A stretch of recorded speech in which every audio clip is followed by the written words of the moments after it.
Պարոն Կարապետյան, 2018-ին ժողովրդական ալիքի վրա իշխանության եկած մարդիկ վերջին 8 տարում ապացուցել են, որ իրենց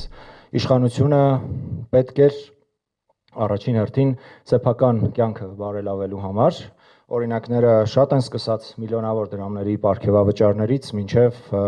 առանձնատներ, որոնք կառուցում են կամ ձեռք են բերում այսօրվա պաշտոնյաները։ Դուք ինչպես եք պատրաստվում համոզել մեր ժողովրդին, որ ձեզ իշխանությունը պետք է ոչ թե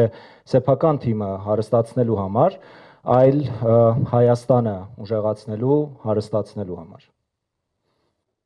Դրա համար գալիս են արդեն հարստացած մարդիկ,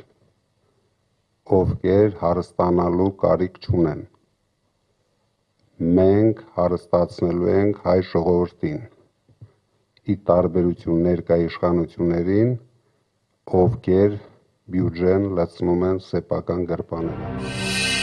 Բաժանորդագրվեք Արմաթ մեդիայի ալիքներին սոցցանցերում։ Հետևեք մեզ նաև Armat Media AM կայքում։